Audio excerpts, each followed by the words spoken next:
Hello, everybody, and welcome back to another Chubbs Reviews. And today we're going to be reviewing another Netflix show, season 2 of You, the show on Netflix called You, which is essentially about a kind of serial killer.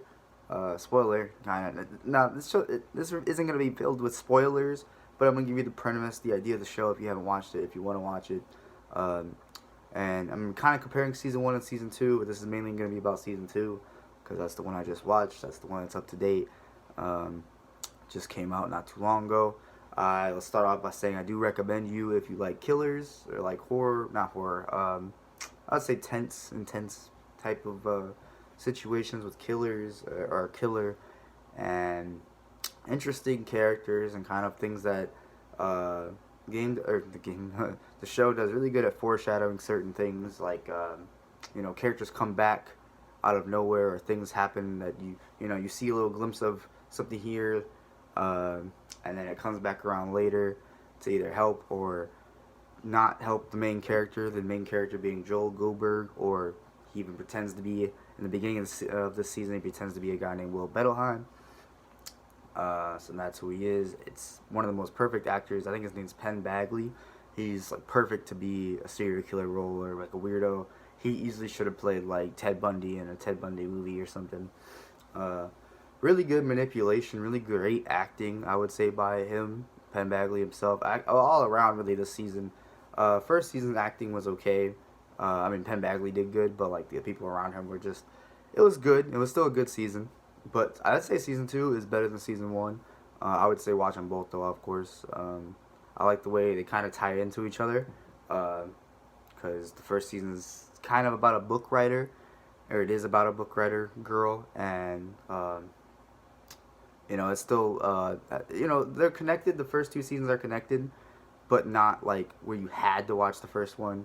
Obviously, you should, but like I don't know, they're separate stories in their own stories, and it's gonna be really cool to see how they take the next season, the season 3, because season 2 ended really well. It was a fully told story. I wouldn't say it was like a gay cliffhanger, but it was reasonable cliffhanger type stuff.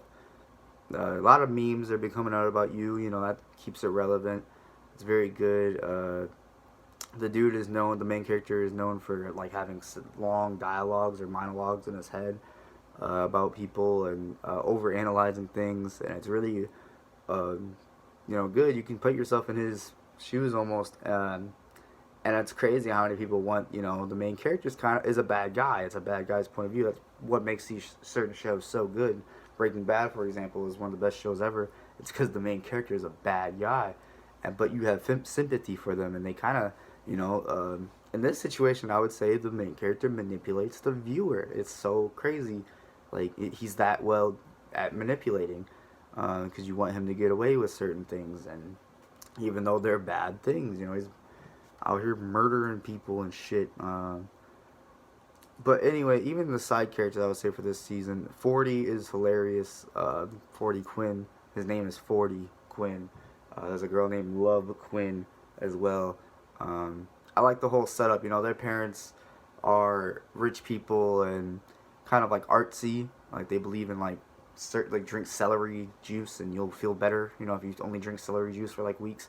That's kind of like the premise. So they have like these unique kids with names with 40 Quinn and Love Quinn. I like the world that it's built in, even though it's obviously just a normal world.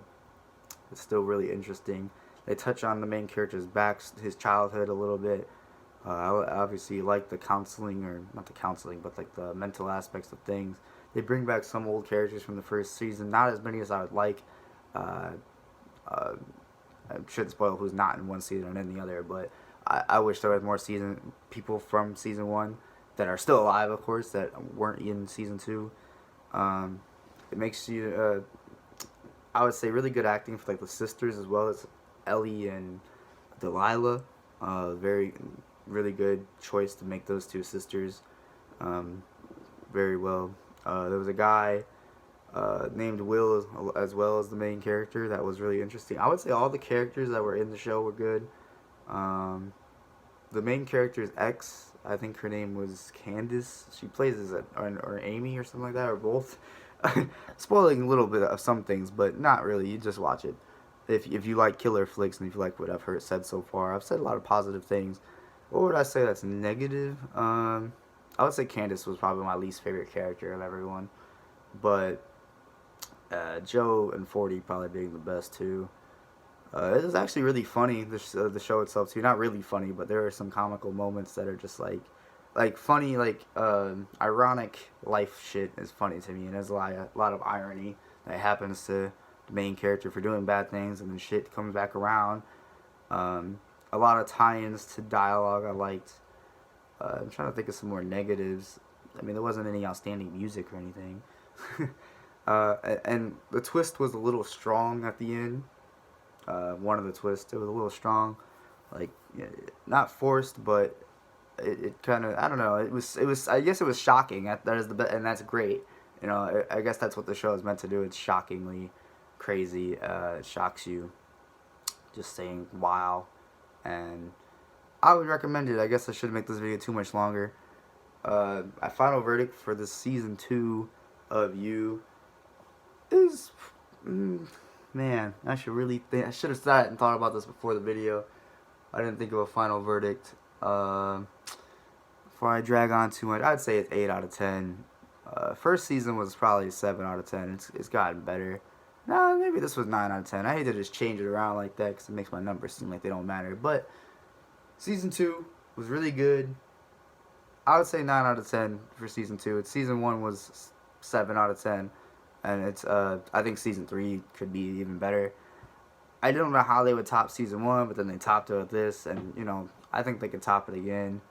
The acting's got to stay strong. You got to keep things believable. Don't just have emotions fly off the rail. Even though that's kind of what they do. That's what happens to people in real life. Their emotions fly off the rail. It's got to be believable. Things have to happen out of nowhere. That's believable. And for the most part, it does. So overall, 9 out of 10 season 2 of You.